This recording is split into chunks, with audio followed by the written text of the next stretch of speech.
Hello everyone and welcome to this video on the Python programming language and machine learning. So in this video I will attempt to predict the direction of a stock's price using stock indicators and machine learning. Now currently I'm on Google's website. It's called colab.research.google.com and I'm on it because it makes it really easy to start programming.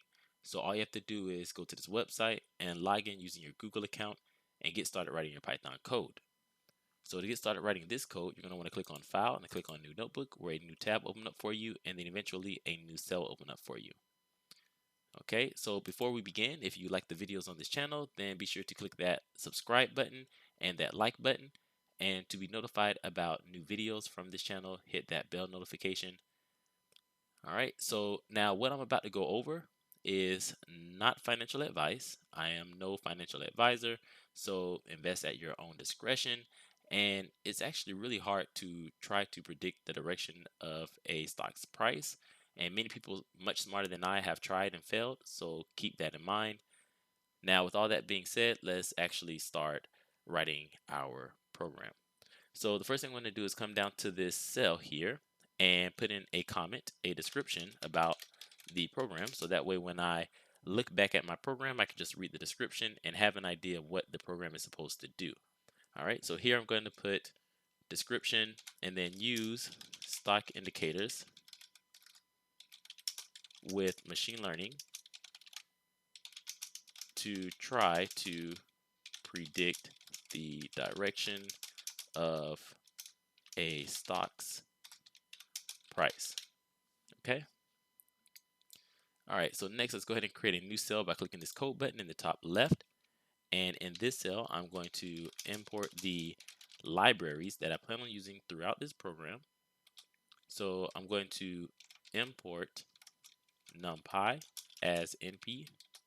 I'm going to import pandas as PD. And from sklearn.model underscore selection, I'm going to import train underscore test underscore split. Next, from sklearn.tree, I'm going to import decision tree classifier. All right, so let's go ahead and run this cell by clicking this button here to the left, and it's going to tell me if I made any mistakes. And it looks like I'm good here, so let's go ahead and create a new cell. And now in this cell, I want to load the data set. So I'm going to load the stock data set. And because I'm on Google's website, I'm going to use Google's library to do this. So from google.colab, I'm going to import files and then just type files.upload and then run the cell and then click choose files. And I'm going to choose this file called goog underscore stock.csv. Okay, so let's go ahead and create a new cell. Now that we have that file, goog underscore stock.csv, and let's store that data into a data frame. So I'm just going to type some comments here, store the data into the data frame. So I'm going to create a variable called df, which will be short for data frame. And I'm going to set it equal to pd.read underscore csv. And I'm going to input the name of the file. So I'm just going to come up here and highlight it. And then copy it using Control C, and then come down here and paste it using Control V. Okay, and then I want to show the data frame. So I'm just going to type df, and let's run this and see the data. Okay, so here we have the data set. We can see our columns date, high, low, open, close, volume, and adjusted close. And it looks like the dates from 6/3/2019 to 12/17/2019. And we have 139 rows of data, and of course those 7 columns that I named off earlier. All right, so let's go ahead and create a new cell. And now in this cell, I'm going to start creating the indicators that I'm going to use to train my machine learning model. Okay, so here I'm going to create functions to calculate the simple moving average, or SMA for short, and the exponential moving average, or EMA for short. All right, so I'm going to start with the simple moving average. And actually before that, I'm just going to put in a little note here that the typical time periods for moving averages are 15, 20, and 30. Okay, so now let's go ahead and create the simple moving average function. So I'm just going to type def and then SMA, and then we're going to take in some data and a period that I'm going to default to 30, and we're going to take in some column that I'm going to default to the close price column. All right, and then I'm going to return data at that column dot rolling with a window equal to the period. And then of course I want the mean of that. Okay, and that should be it for our simple moving average function. Next, I'm going to create the exponential moving average function. So let's call this function EMA, and it's basically going to take the same parameters, data, some period, but this time I'm going to set the period equal to 20, and it's going to take in some column that I'm going to default again to close. Okay, and this will return the data at that column dot EWM with a span equal to the period, and I'm going to set adjust equal to false, and then of course I want the mean. Okay, and that should do it for our simple moving average and our exponential moving average functions. So let's go ahead and run this. Okay, so now that that's done, let's go ahead and create another indicator function. So here I'm going to create a function to calculate the moving average, convergence, divergence, also known as MACD. Okay, so I'm going to call this function MACD, and it's going to take in some data. It's going to take in a period long, so that's going to be a long-term period, and I'm going to set it equal to 26, and it's going to take in a period short, that will be the short-term period, and I'm going to set it equal to 12, and it's going to take in some period underscore signal. I'm going to set it equal to 9, and then I'm going to default the column to be the close price. Okay. All right, so first thing I need to do is calculate the short-term EMA, exponential moving average. So I'm going to create a variable called short EMA, and I'm going to set it equal to our EMA function that was created earlier, and that function takes in some data. The time period will be equal to period underscore short, and the column will be equal to the column that we input into this function. Okay, next I want to calculate the long-term EMA. So that's going to be almost the same, right? So I'm just going to create a variable called long EMA, and I'm going to set it equal to our EMA function. So I'm just going to come up here and copy this by highlighting it and using Control C. Come down here, use Control V to paste this. I'm just going to change the period to be period underscore long.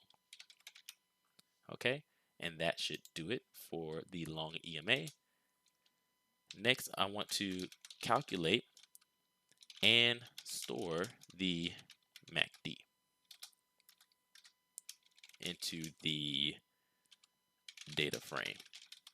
Okay, so just type data, and then we're going to create a new column called MACD, and we're going to set this equal to short EMA minus the long, EMA.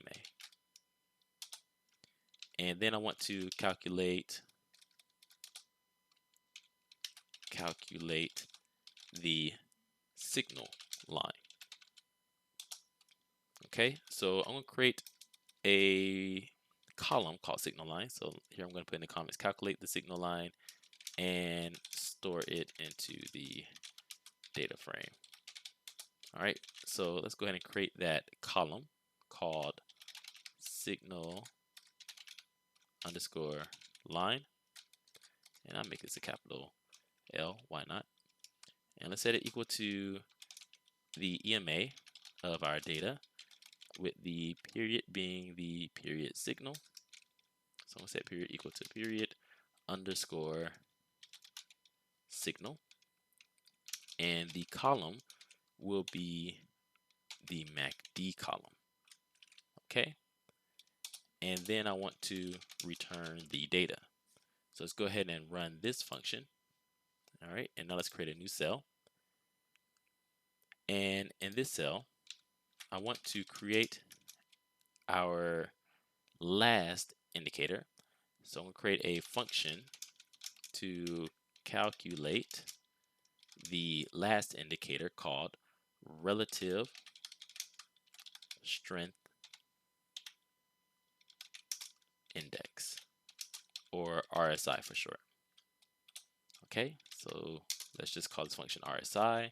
And it's going to take in some data, some period that I'm going to default to be 14. And it's going to take in some column. We're going to use the close column again.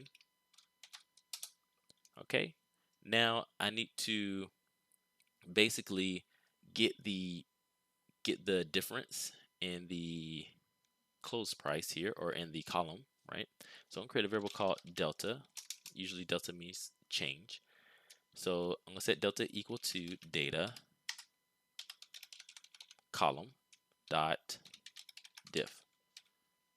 All right, so this diff is just a function to find the discrete difference over the column axis, with period value equal to 1 in this case.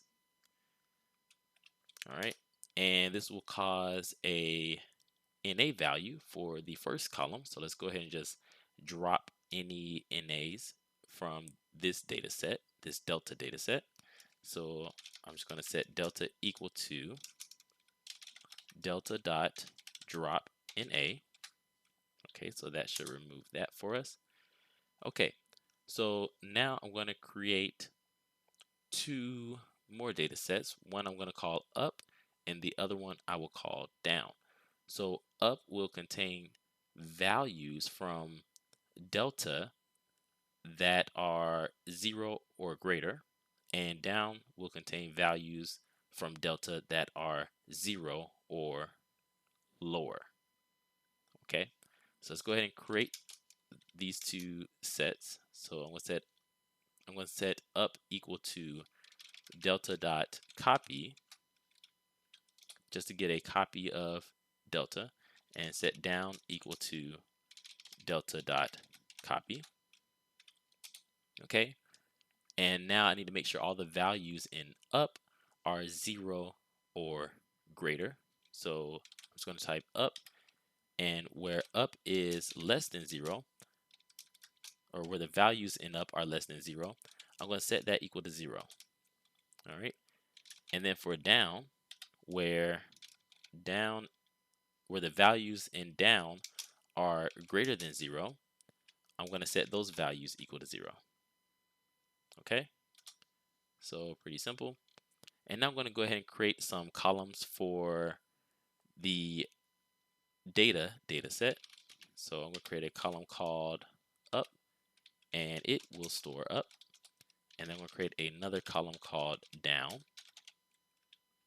and it will store down. Okay. All right, so I needed to create up and down to basically calculate the average gain and the average loss. So let's create a variable called avg underscore gain, which would be short for average gain. And I'm going to set this equal to the simple moving average. And we're going to input the data and the period. And then we're going to use the column called up. Okay.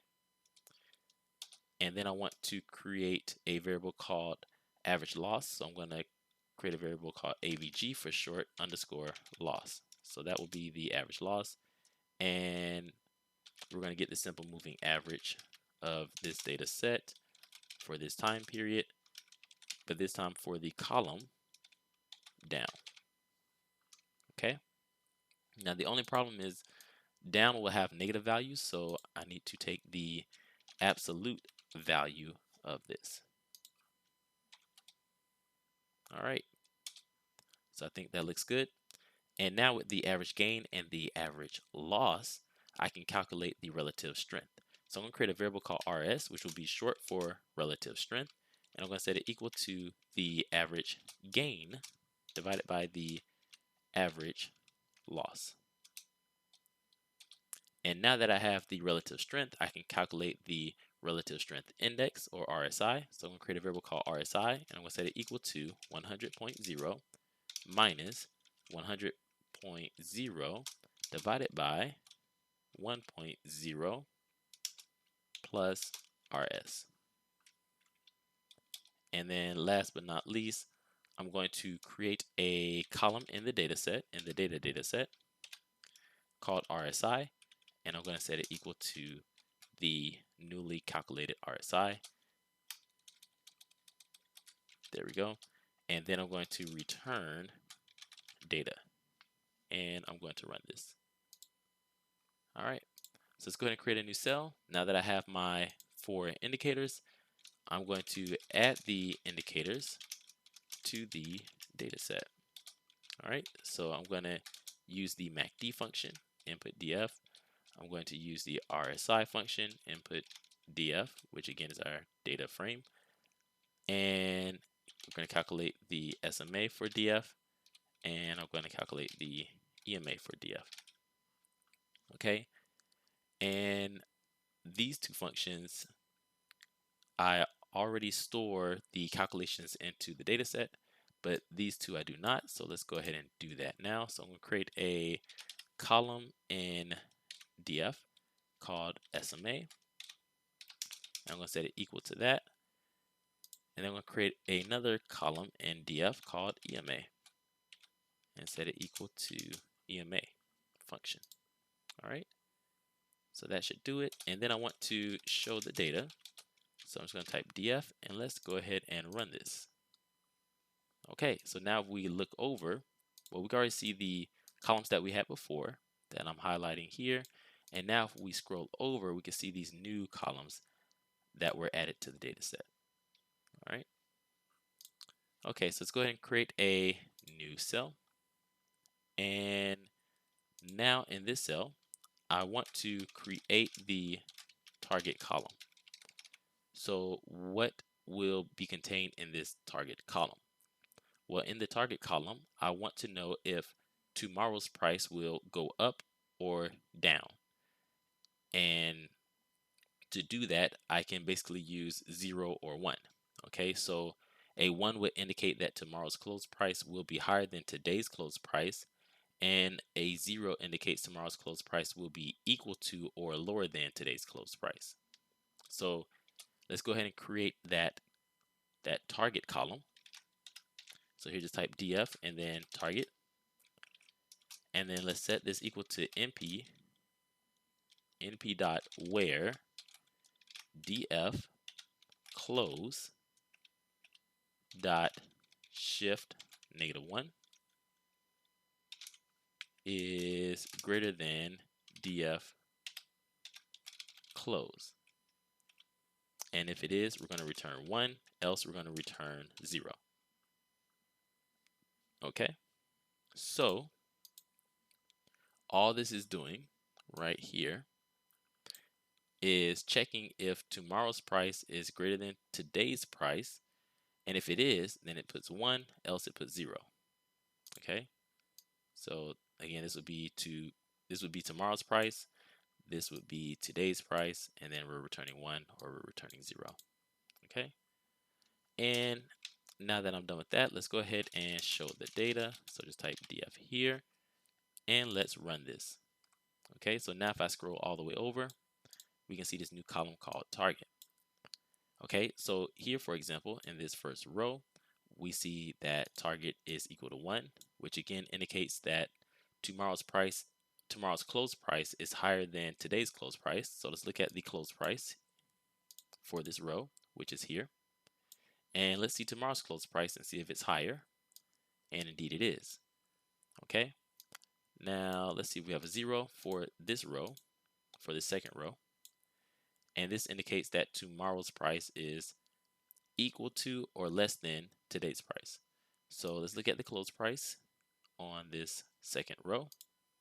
And here it is. And we can see that tomorrow's close price is lower than the current close price. Okay, so this seems to be working properly. All right, so let's go ahead and create a new cell. And now in this cell, I'm going to remove the first 29 days of data. All right, so I'm going to just set df equal to df starting from index 29 onward. And then I'm going to show the data. So I'm just going to type df and let's run this. Okay, so we can see that we're starting from index 29. Everything looks good. Yes, everything looks very good. All right, so let's go ahead and create a new cell. And now I want to split the data into a feature or independent data set that I'm going to call X and a target or dependent data set that I'm going to call Y. And I really didn't explain why let me go back up 1 second here. I really didn't explain why I did this step here, but this was basically to get rid of some null values, some NaN values, all right, in the data set. So that's why I did that. Okay, so let's go ahead and go down here.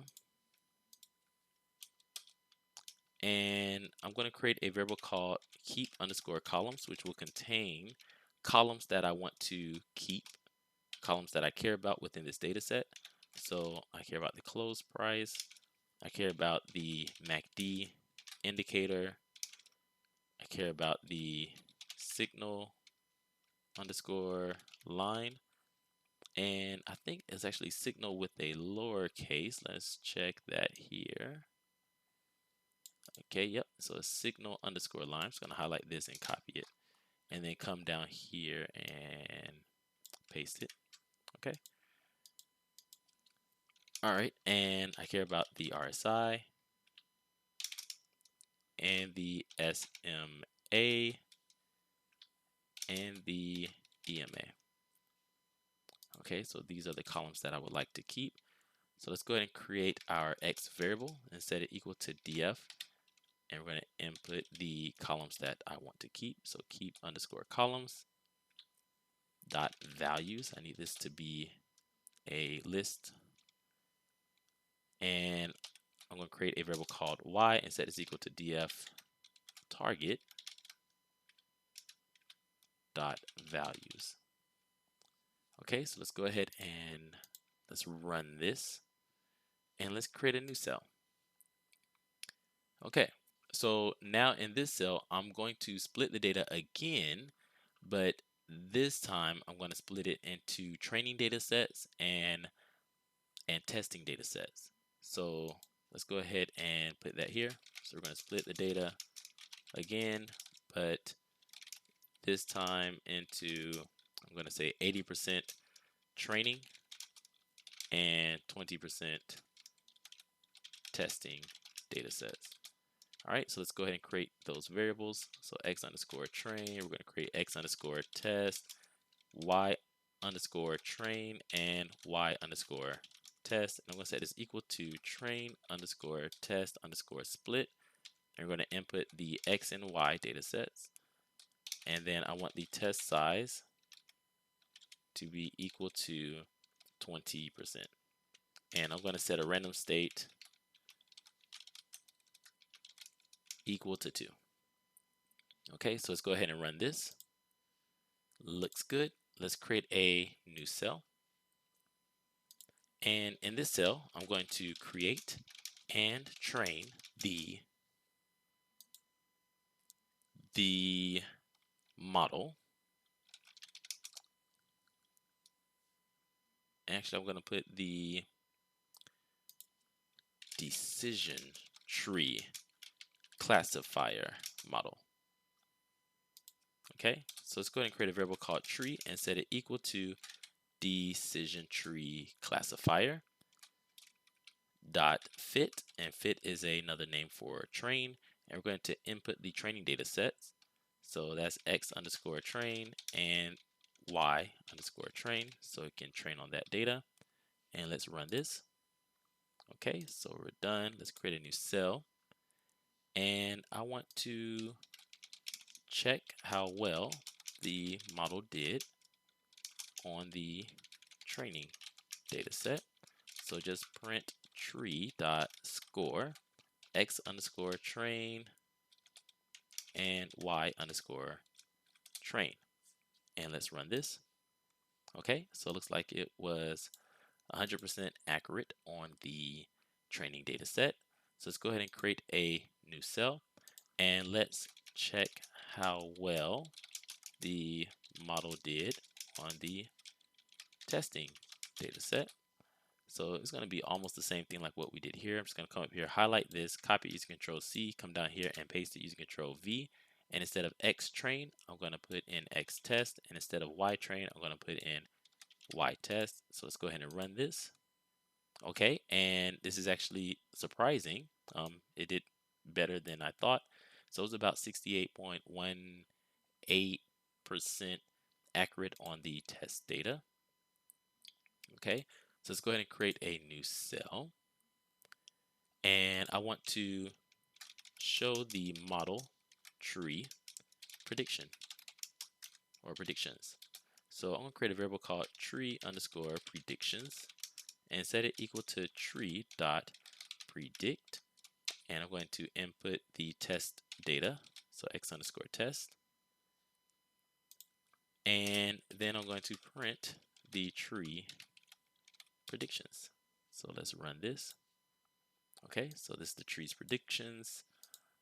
And let's create a new cell now that we have the tree's predictions, and let's show the actual values from the test data. So these are the values that the tree was trying to predict. So that's going to be y underscore test, and let's run this. Okay, and we can see that the model was good. Let's see, 1, 2, 3, 4, 1, 2, 3, 4, 5, up to about this point right here, where the actual value was 1, but the model put 0. And then, of course, there's some other values as well, but I'm not going to go through all of them. All right, so let's go ahead and create another cell, and let's get some more metrics. So we're going to get the model's metrics. So from sklearn dot metrics, I'm going to import classification underscore report, and then I'm going to print classification underscore report y underscore test and tree underscore predictions to see how well the model did, just to get some more metrics. Okay, so now we can see we get the precision, the recall, the F1 score. Obviously, we already got the accuracy, which was 68.18%. So that's basically it. So again, this model was about 68.18% accurate, which is fairly surprising. And this model did better than guessing or flipping a coin, which is encouraging. But with an accuracy level at 68.18%, it most certainly is not ready for real world trading. But this model is promising for exploring more on machine learning classifiers for stock price movements. And maybe the model can be improved upon with the use of other indicators and more data. So this was a small data set It's a very, very small data set. So you definitely would probably want to try it with a bigger data set and maybe with some parameter tuning and definitely some more analysis. All right. So if you're interested in starting your own stock portfolio, click the link below for Webull and get free stocks just from signing up and depositing over $100. The deal always changes, so be sure to go ahead and get your free stock right now. And with all that being said, thank you all for watching, and a special thanks to the patrons supporting this channel on patreon.com. If you want to support this channel, I will leave a link to patreon.com in the description below. I hope you all have a great day, and I will see you in the next video.